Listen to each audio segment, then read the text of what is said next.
John Johansson, and I'm president of Maine Built Boats, and we're here with Peter Kass at Johns Bay Boat Company, and we're going to do an interview on how this all came about. So, how did it start? Where did you grow up? I actually grew up in Massachusetts. Yeah. And but where in Massachusetts? Arlington, Mass. Not a seagoing town, but there was a big pond at the end of the road that we messed around in boats and stuff. And, but what brought you here? A job at Gamage's. So I actually went to Virginia and worked in a boatyard there first. Yeah. And then what did you do there? In Virginia or Gamage's? Yeah. No, at Virginia. I went there because somebody I knew somebody knew this guy who said he would take apprentices. Mm-hmm. So I went there, and mostly I was sort of slave labor. So after, I guess I went there in the spring, and I came home to see my folks at Christmas. Drove to Maine, which is where the wooden boat stuff was, and got a job at Gamage's. So what drove you to the boat world? So you know, you didn't really have a boating past. The lack of a better idea. Seemed like a good idea. Seemed like a good idea. Yeah, and it has been. It's been a lot of fun. Right. So now you went to Gamage's, and you went there just after Harvey passed away. Yeah. So you worked for Linwood. Yeah. So what did you do there? That was a great learning experience. We built the Apple Door, 65-foot schooner, and there was 3 guys that knew what they were doing. They aged from, I think, 59 to 68. These 3 older fellows. And who were they? Now that I'm 64, a few years ago I'd said they were old, you know. But there was Earl Haley that worked there his entire life, and there was a guy named Hartwell Carter from Bremen, and he'd worked there. He'd worked in East Booth Bay a little bit, but pretty, you know, lifetime shipyard, boatyard guy. And then Jimmy McFarland was the good one. Jimmy was from here in town. And Christmas Cove? No, there are McFarland's. There was a McFarland group that built boats in Christmas Cove. Yeah. But actually Jimmy's father was Sumner, who built boats on the Gut. Right. And Jimmy worked most of his life in East Booth Bay. And was sort of a foreman at Goudy and Stevens, and known for his planking. In fact, back in those days was in the CB radio days, and his handle was the Beveler. The Beveler? Yeah. And so beveling planks. So what did you do there? Why? So we just, at first, just lugged stuff for the old guys. And that was a super way to learn stuff. Right. And then, you know, Linwood started letting me do a little bit more. Yeah, and then a lot more. And when that boat was launched, they were going to go 100% steel, Gamage's, and that didn't interest me. So I went over to Goudy and Stevens, who their big thing that they were sort of. They was kind of rebuilding. Things had gone downhill, and then Jake and Joel Stevens bought out Frank Cummins, and they were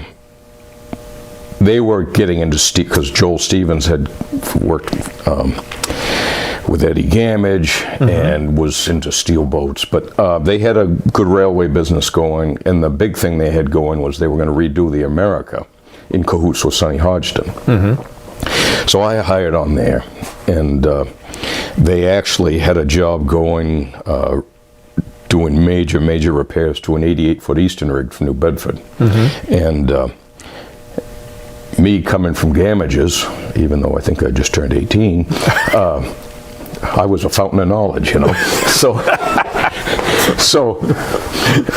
because they didn't have too many options, so I was like lead man, you know, and so that was great. That was great work, and a good bunch of guys, and a lot of fun. And we got that boat done, and she went back to New Bedford, and I went back on the boat, saw New Bedford for the first time, and then came back and worked on the America, and worked there for a while, whatever came along. Did you work under somebody there, though, that taught you a lot? Cabinetry type stuff? Royal Dodge would have been the... Didn't he come to a lot of luncheons here? He did. He's still alive, but he's pretty much housebound now. Is he? Yeah, his wife's driven. He can't drive anymore. He's got a walker. And his wife, I think she drove him over last summer to visit. And if I were a better guy, I'd go visit him this weekend. And he taught you a lot. He did. Yeah. And he wasn't real easy about teaching, was he? No, But none of the old timers were. Well, like Jimmy McFarland was a truly very, very nice guy. And Royal's a nice guy, too. I don't say he's not, but Royal was... but they came from an era where... He would... if he didn't approve, you knew it instantly. Right. Nothing was sugar-coated. But they also came from an era where they also looked at the young guy as taking their job. Right? I guess so. And there was a little of that... Not with Jimmy McFarland at all. He'd show me anything. He was happy that I was interested and would show me anything. Some of the other fellas, there might have been a little of that, but geez, they were all retirement age. What did they have to worry about? You know? I didn't feel like that was a problem, really. Yeah. Maybe that was the time it started to turn around. Yeah. Yeah. So you worked on America. Yeah, and now what year was that? Because that wasn't 79. So she'd only been about, what, 12 years old? Was she that new? I can't remember. I think it was mostly, we didn't actually work on the hull too much. There was a new owner. Right. He was an Argentinian fellow. And what I was told was he owns a Bath Iron Works in Argentina. Big shipyard. And so we mostly redid the interior. I mean, we did some odds and ends, but there was nothing wrong with the boat itself. Because Goudy and Stevens built the original one, I believe. Yeah. For Schaefer. Yep. And no, there was nothing wrong with her. It was just... He wanted a new interior, different layout. That was 90% of the job. Right. Yep. And... so what'd you do after that? Just a variety of repair work over there, and if there wasn't, I liked the railway work and the real boat work, and if things were slow there, they were building the steel draggers, and I did, calling it joiner work's a stretch, but interior work. It wasn't real fine craftsmanship, but... Did you ever try welding? I did, and I just barely, and I wish I'd tried harder, because now I weld a lot. Right. But back then when, there was, in fact, we always, the welders, the steel workers got paid way more than the carpenters, because you're competing with Bath Iron Works. Right. Anyone that they'd hire could get a job at the iron works, so you had to compete with that, whereas us boat carpenters were... Dime a dozen? Yeah. I just weren't worth much, So, how long were you there at just a couple of years. Right. And then I heard that Bruce Cunningham at Pedebco had landed a Atkin cutter sailboat to build. And so I asked about work there, and Bruce was happy to have me. And so I worked there while that was going on. And after that, it was looking like back to finishing glass hulls and whatnot. And I also, in working for Bruce, I could see I wanted to be, I guess, maybe not exactly him, but that was a business that looked like the right thing. It was a little boat shop, and I could see, I felt as though I could do it. I mean, I was so young. It was, probably I wasn't really experienced enough, but you would be. Youthful enthusiasm, right? They say can be overcome by old age and treachery, but that's right. But anyways, so and back then, this land was cheap, and I bought all the materials for the shop at the time for $4,000. I don't know, I had a $20,000 loan at the First National Bank. So what year did you start here? 83. Okay. And did you have an order? No. Did you have railway work? I had a lot of people that said they'd come here if I would build the place. And they did. Kind of like that Field of Dreams, huh? Yeah, but I mean, it was... So what was the first job? I mean, as it was before that, I used to do work on the side, and some of the local fishermen. All wooden boats back then, pretty much? Well, there was some glass boats, and back then I assumed that I would be doing a lot of glass work. And I knew how to do glass work. And I didn't like it, but I could do it. And I assumed that was part of life. And I thought you had to store boats, too. I never thought that we'd have this new boat business that we do.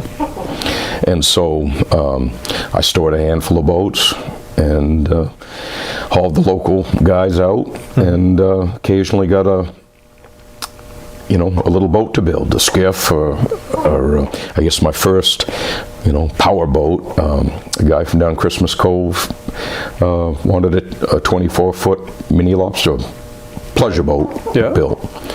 And so that was in '84. And so that was my first, real inboard boat, power boat. And about that time, because I was working for a guy and I used to do maintenance work for a guy in New Harbor, Ed Driscoll, who had a Carroll Lowell boat. I remember Ed. And yeah, Ed was quite a character. Yeah. And right from Jonesport. Yeah, Beals. Okay. Not Jonesport. and so Carroll, Edgar dragged me up to Carroll and told me I should go visit Carroll, and I did. And about that time, I guess, and we plugged along with little odd jobs and stayed busy. And by then I I guess it was in '84 I hired Renee, and we'd worked together at Goudy and Stevens. That's how I knew him. And well, I guess it was in '85 that Carroll was approached by a guy from Portsmouth, Jack Golter, fisherman, wanted a 42-footer. And Carroll didn't want to build anything that big. And Royal had recently died, so Carroll was hoping to take over the design part of the business. But Carroll recommended us for the job. So we built that boat. Launched in '86. So Carroll designed the boat. He designed the boat. We built it. It was successful. And after that, we had all the orders we wanted. Right. Now, how much did Carroll help? Carroll, we used to talk on the phone a lot. Right. And Carroll did the drawings, but he never worked down here. Right. But he was always there if I had a question, which was great. Yeah. We all have questions. Piles of knowledge. Oh, lots of questions. I still do. I get questions all the time, but there's no one left to ask them. So I got to talk to myself. Yeah. So what came after the 42? Oh, we built a 38-footer for a guy in Plymouth, Mass. Yeah. And then we built that 38-foot model that Carroll designed. We stretched to 40 feet, and we built, gosh, I don't know. All told, they weren't right in a row. 8 of those boats. That was a great model boat, super boat. But now you were turning out about a boat a year, pretty much. Oh, then we were doing 2 a year. 2 a year. Yeah. Back then, the boats were smaller and simpler. It was a big thing. And also, what I used to call it spring work. Our railway season would be May through July 4th. Right. And that was it. So we could build a boat in the winter, a 40-footer usually, a nice boat, in 5 months. And then the summertime boat would take 7 months because it was interrupted by railway work all the time. Right. And we kept that schedule up pretty regularly for a long time. But then the boats are getting bigger, and then we always felt like we should service what we had sold. And so, long story short, the spring work now kind of goes year-round. So we do, where it used to be, say, our service work, repair work might be 10% of the workload around here. Now it's, 30%. Right. Because it's hard to say no to these guys. You built the boat and you worked for them for years, and they're great guys to work for. And so the new boats kind of taking a back seat. At the same time, they've all gotten bigger. Right. Whereas a 40-foot lobster boat back then was a big boat. Lobster boats were 32 to 36. And now, of course, they're 47. Right. And more complicated. Way more complicated.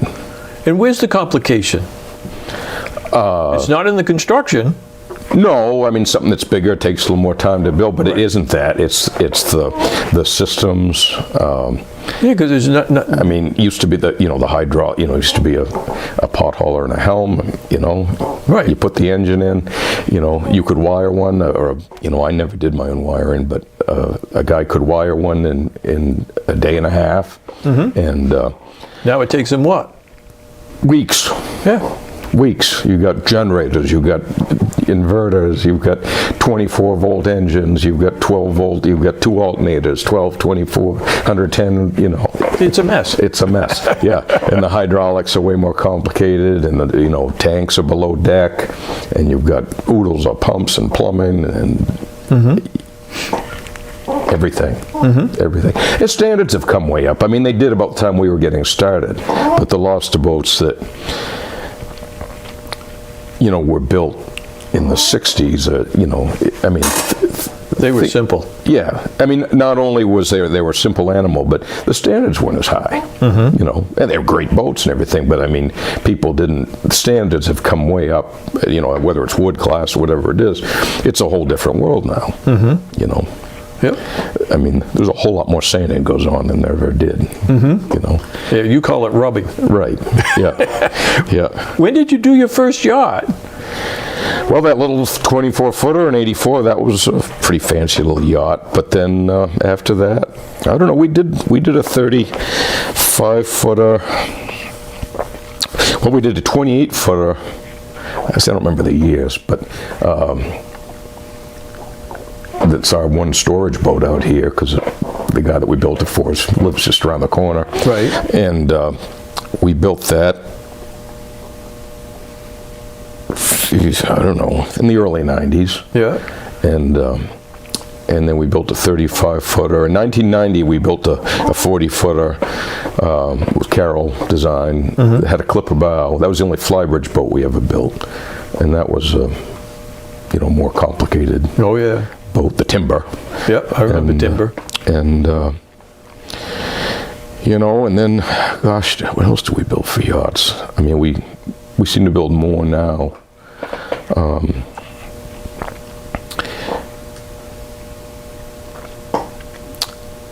I don't know. It used to be there was sort of one, and every fourth or fifth boat might be a pleasure boat. Now, you've caught on at certain harbors. Stonington being probably your biggest harbor. Yeah, absolutely. And last I knew, there was maybe 13? I think so. One left. Right. But then the last boat we built went there, so... Filled in the gap. Yeah, yeah. So why do you think that is? I think, for one thing, those guys do very, very well. And but there's other places they do very well. But I don't know. I think for the most part it's worked that way. I mean, you build one boat and everyone sees that's a good boat. Right. And wants one. Yeah. But now let's get into the fiberglass and the wooden boat. Now, to fish in a wooden boat, you're going to extend your fishing life because they're a little better to fish out of. Do you think that's part of the thing with Stonington? Yeah, I mean, the first boat we built for Bob Williams in 1990, launched in 1990, and Bob was in his late 50s then, and he had just bought a very, very popular, I'm not going to run anybody down, 35-foot glass boat, because that's what the whole world was buying, and he just hated it. He hated it. He said, my legs are killing me, and so he turned around and ordered a 38-footer from us, and friends of his would come visit, and they'd say, Bob blames that glass boat for all his aches and pains. Bob doesn't want to face the facts. Bob is getting old. But I asked Bob, I said, so after fishing this boat, what do you think? Oh, I'm reborn, he said. He said, it's nothing, it's totally different. He said, I feel fine again. He said, it's totally different. Now, is Bob John's father? Yeah. Okay. Yeah. And then, so then his son John, we built 2 boats for. Right. And in fact, the last lobster boat we built was for Chris Clemens, who is Bob's grandson. Right. Now, one of John's boats, the one he's got now, what's the name? Christy Michelle, they're both Christy Michelles. Right. Yeah. That one had a thinner beam, didn't she? Yeah. She was 47? She's 44 by 14. Right. And John has a little bit different outlook than a lot of people. John's, very good fisherman, and just loves it, and just likes to go every day. He will go and go and go, and puts on crazy amounts of hours. And but he looks at the bottom line, and he said, I don't want, at that time, I don't want to spend $100,000 on an engine. I don't want to spend $1,000 for an oil change, and I don't want to be burning 100 gallons of fuel every day or more. Right. And so he wanted an efficient boat. So that's what we came up with. So when you were done, what did he have for power? He had at that time they were called C-Series Cummins. Now it's 8.3 liter. Right. And which was, at that time, was 350 horsepower. And this is in a 44-foot boat. Right. Yep. And she'd top out at a little over 20 knots and cruise 15, 16. He's since repowered with a 9-liter Cummins, which is, almost the same engine, but more of a commercial duty engine. And he can steam at 16 knots. And he tops out still, just under 20. The main thing is he can cruise at 16 knots. And he said, you do very well to push 40 gallons of fuel through that thing in a day. You've got to make an effort. You've got to go a long ways. And these other guys are burning 140. Right. Yeah, it makes sense. And it's still a 44-foot boat. Yeah, it's not as big as a 44 by 17-foot Calvin or whatever like that. But he said, so you can't load on quite so many traps. But how many are you not loading? Right. And as a lot of guys say, just because your boat can hold 175, 200 traps, do you really want to handle that many traps in a day? You better have a good crew. Yeah, that's another problem, finding that crew. That's a lot of work. Well, some of the interesting people that you built for, who are some of them? John Williams is one of them. John's super guy. Real proud to have him for a customer. Mike Flanagan. Mike's a bird. Yeah, he's a good guy. Yeah. And all of them. I don't have any that I don't like a lot. Right. And they've all had good stories. Oh yeah. Yeah. Most of them we can't tell. Probably not. Yeah. But. No. And then what is one of the most known ones that you got a lot of publicity on was the one that you sent to Australia. Right. Yeah. During the recession, like 2008 or 9, you couldn't give a boat away, and that was the only time that I ever lay my crew off. And I used to mess around lobstering.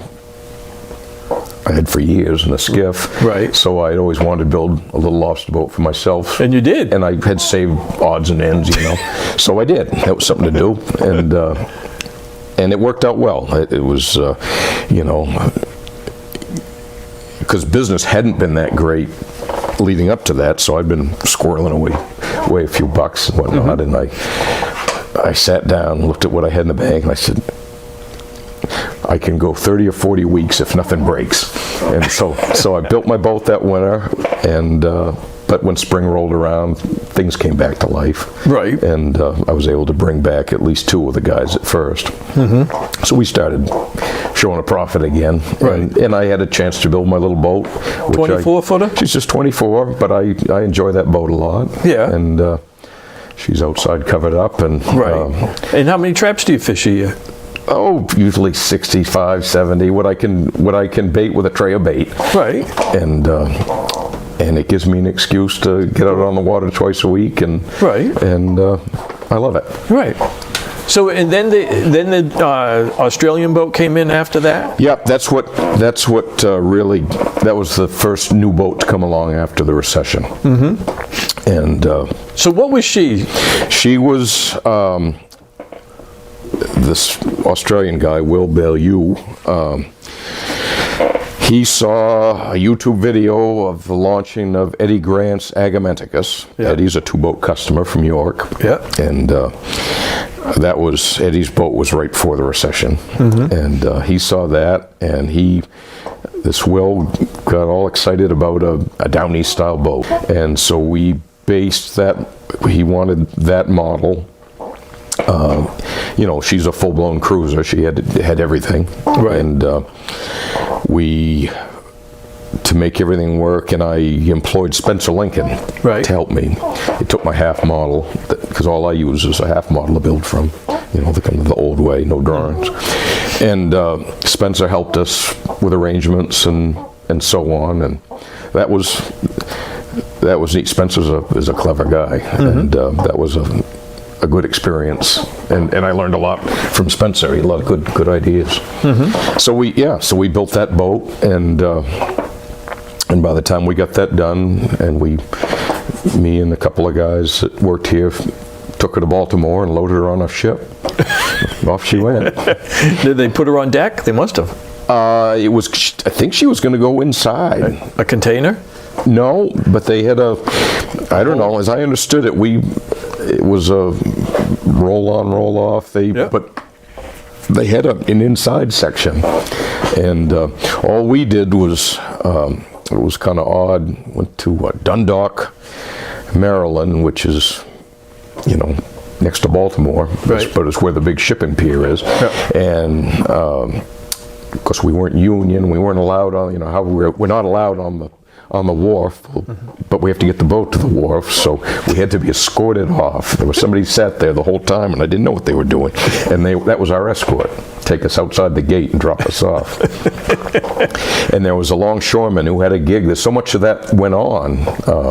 Sabre used to ship a lot of boats, Yep. and this guy had a gig prepping the boats, and he had steel cradles he would rig up and modify, and you know, made it all happen. Right. And we drained everything and, you know, kind of winterized it, even though it was going to get cold. But the idea was, the owner was worried that customs there, he said, if they find, you know, because we lived on the boat, you know, we were 3 days getting there, and we left early because we didn't want to miss the ship. So then we had to hang around there for a few more days. But we had to allow some days for weather, which we didn't have. And but Will, the Australian guy, said, you know, he said, those customs guys, I mean, if they find a breadcrumb, they're up to lock me up for months at my expense. He says, I'll be paying every day, have it stored and quarantined and so on. So we just had to clean it to death and, you know, make sure there was no water in the tanks, and Right. on and on. Then it hit Australia, and you got in the print of Wooden Boat magazine. Right, we're on the cover of Wooden Boat magazine, where every wooden boat builder wants to be. Right. Like the Rolling Stone. Yeah. And I mean, by the time we got that boat done, everything had come back. I mean, the lobstering was back, lobster boats were back. You know, we were back to turn-in-way business. Right. And it has stayed that way since. Now, you talked about working with Spencer Lincoln. You've also gone and worked with Calvin Beale Jr. Basically, just sat down with him. Yeah, and he's looked at. I mean, it started. Donnie Driscoll, Edgar's son, has a Calvin, the Merganser, you know, from the racing very well. And so we've done a lot of work on the Merganser. We're supposed to do more work this spring, and so I always heard about Calvin. So I went down and met Calvin, and he was always really generous with all his knowledge, which is vast. And I mean, he's, you know, he hasn't had a bad model yet, I don't think. No. He's very successful, and so he, you know, and of course I spent a lot of time working on, you know, staring at everything that Carroll's had done, and then, which Carroll's models were a whole lot different than Calvin's, but, you know, I like, you know, and we're closer to Carroll, but Right. But when I finally did make my own model, I took it, you know, I asked Calvin, I said, would you look at it and give me your honest thoughts on it? And he absolutely, and he did, and he actually approved. We didn't change much, but Right. But it was really nice to, that was a big confidence booster to have Right. him approve of it. Then I figured I couldn't be too far off. So. And have you changed it much over the years? Not too much. People have their own ideas. I mean, you mentioned Mike Flanagan. He wanted his boat to be, he always felt definitely the Lowell boats were too fine on the waterline, and you did them in a foot room. There was still some flair in the hauling area. Right. And Mike, very experienced, and I remember him saying, a lobster boat, where I stand, I want shaped like a bar of soap. It goes like this and like this, you know. And so we had to fill out the waterline to do that, and I thought it was a bad idea, but Mike's boat turned out pretty well. So Right. after that, we started fattening out our water lines a little bit. Because if I remember correctly, he had a Herbie bomb boat before that. He did, he had that boat for years. Then he went offshore. He had 2 steel boats, but he never sold his bomb boat. He always kept it for... He called that the Cadillac. Yeah. And before that, I think they called Harold Gower's boats the Cadillac. Yeah, yeah. Mike had an Alvin Beale boat. Yeah. Before that, for Alvin? her bomb boat. Yeah. But I was like, that was a good story. Mike came, and so we were going to build him his boat, and he wanted to talk business. And he said, when I went to get my bomb boat built, he said, Herb was pretty well along in years, and so was his crew. First of all, I wanted a 40-footer, and Herb said, gee, he said, I don't think we can climb high enough to build a 40-footer anymore, so if you want a 36-footer, we'd do that, but other than that, no, I can't do it. And so Mike, well, okay, I'll get a 36-footer.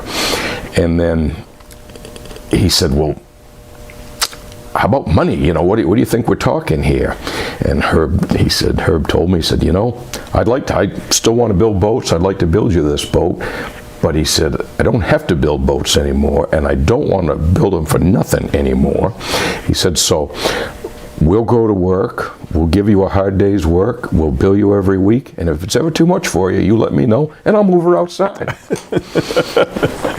And then Mike said he went to, when he had his steel boat built, he had a used steel boat when he went offshore, and then he did well at it, and he got a Gladding Hearn, which was top of the line, 65-footer.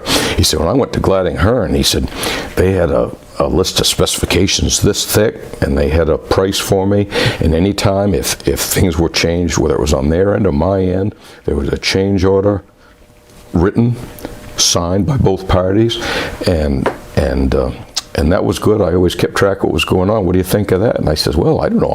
I'm with the old man. So, and he didn't mind that either, did he?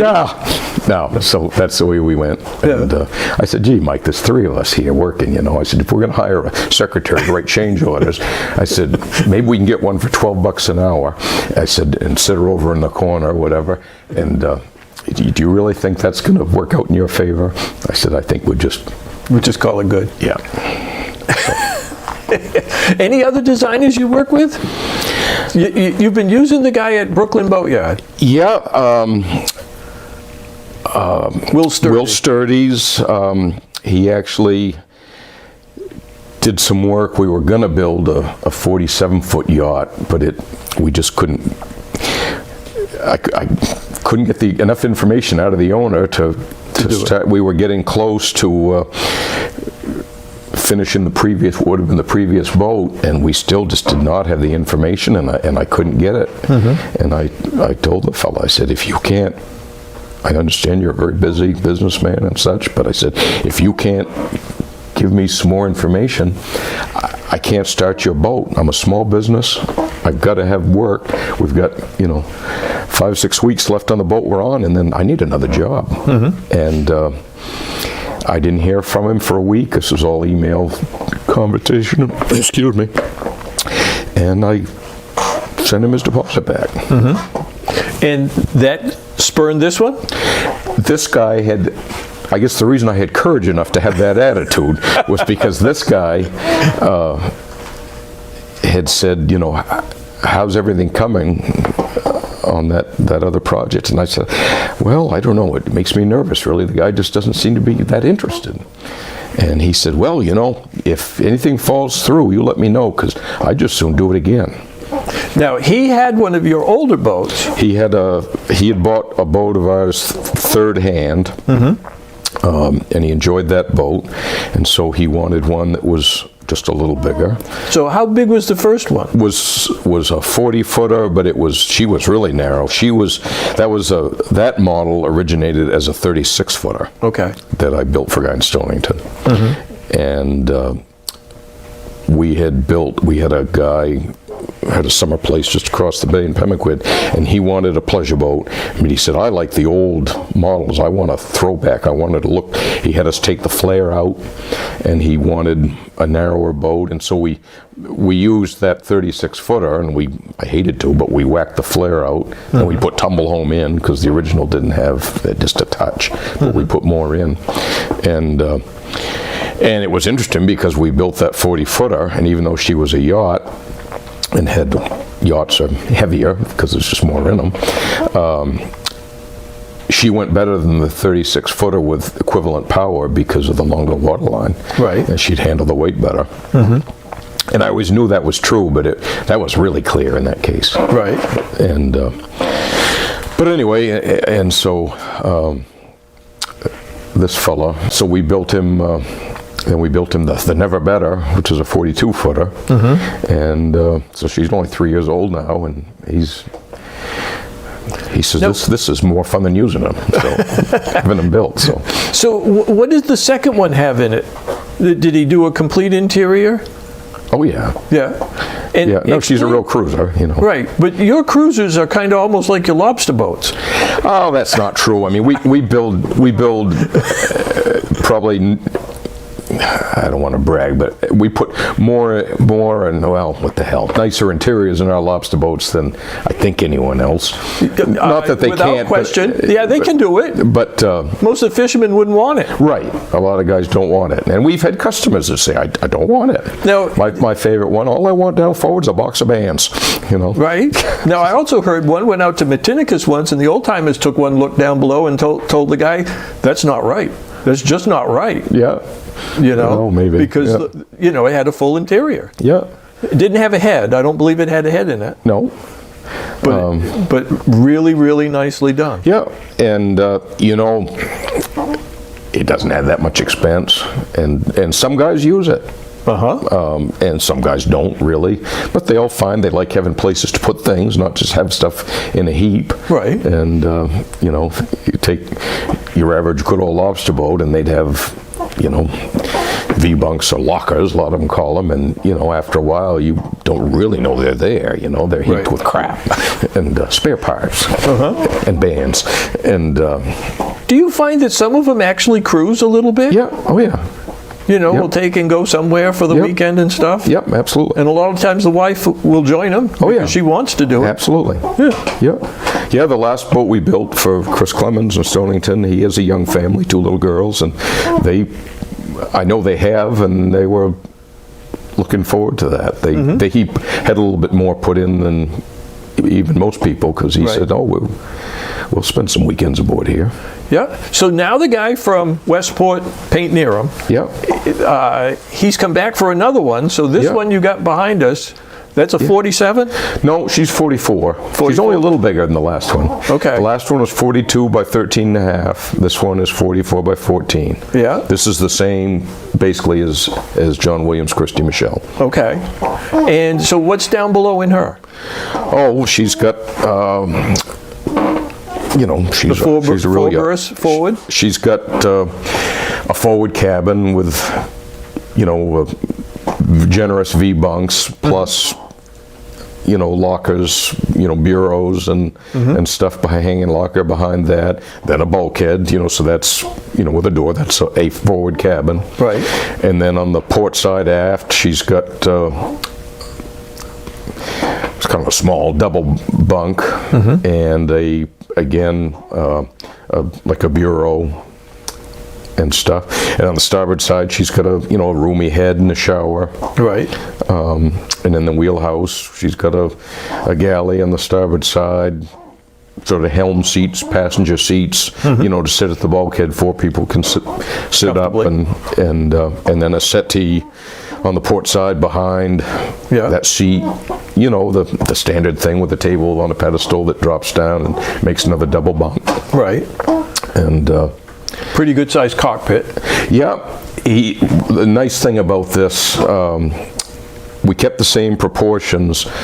You know, we built a 42-footer for a guy. You know, it's on the same model but shortened to 42 feet, and he knew what he wanted in the wheelhouse, and he wanted he and his wife, great cooks, loved to cook, and they wanted a big galley. And so long story short, the house is, I think that house is 11 feet long, and it's, you know, they have what they want, they have the comforts they want. The boats look better with a shorter house. Right. She's a good-looking boat, but this one with a 10-foot house, his 42-footer was a 9.6, and so I can't remember what percentage increase from 42 to 44. We kept all the proportions just the same because it worked well on his last boat. And so his galley is nowhere near what the other folks have, and it's not as roomy as they have, but I think it'll look right. a little better. Yeah. And this one's almost ready to go out sometime this summer. Yep. You know, depending on how much railway work you got. Right. I mean, that's what I really wanted to do, was to get this done before the railway work. It doesn't look good, huh? It's not looking good. No, you lost one employee. We did, and one, when you have three, that's a big deal. yeah, it's hard to replace. Yeah. You can't just... You know, we talked about this a little bit before, but do you think that there's, and I think there's people out there that would do this kind of work. It's just, where do you find them? Figure it out and let me know. I don't know. It's always been tough, and I think it's maybe a little tougher. I think, you know, I don't want to get into a whole discussion about today's youth, but I just don't think people's trades, the old fellas I worked with at Gamages or Royal Dodge or any of these older guys, their trade was who they were. They were proud of who they were in their trades. And not to say that a lot of people aren't still, but, you know, and who's to say what's good and what's bad? I don't know. But I don't think people don't consider their work their life anymore. Right. To the degree they used to. When I first got into this, I wasn't alone. There was a lot of young fools like me. Right. There's lots of them. And I don't see them now. Wooden boats was a big deal back in the 70s and 80s and 90s. Yeah. And I don't know, people still love them. Oh, yeah. People, you know, I don't think... And they still want them. I don't think... I'm sure there's exceptions, but I don't think people ever get so passionate about a plastic boat as a wooden boat. Behind this one, you got another one. Yeah, we've got another pleasure boat. It can be smaller, 34-footer. We haven't built anything under 40 feet in years and years and years. Right. And then I actually would like to build a 34-footer for my own self. I heard that. Yeah. Yeah. Not getting any younger. If I'm going to do this, I ought to do it before it's too late. Well, you could have also bought back one of your older boats, but you didn't want to do that? No, I want to build what I want to build. Right. Your way. Oh, yeah. Well, I mean, you know, set up the way your way. Well, no, but you're going to set it up the way you want it set up. Yeah. Without having to change And here we go. I'm still not sure what that is, but I think about it a lot. Yeah. We'll make the decision, like I say. Don't like making the decisions, but there's no one left to ask anymore. Used to ask the old guys. Right. Yeah, there's not very many of the old guys left. No. You know? Yeah. Well, they were great guys, and like I say, those guys all loved it. You know, like old Wink, you know, he built boats. He built a boat when he was 83, 24-footer, and I remember, you know, he used to come visit very often, and you know, it was just hard for him. He said, "Oh, I gotta smooth that thing up. You know, I got to get underneath there." And boy, I don't know. And after hearing that 2 or 3 times, he says, "Wink," we called him Wink, "could I come down there and sand the bottom of your boat for you?" "Would you?" I said, "I'll be down this evening, Wink. We'll take care of it." You know, it's just a 24-footer. Right. Big a deal. You know, happy to do it. I always liked June Day because he laid the boat over. Yep. Wink did.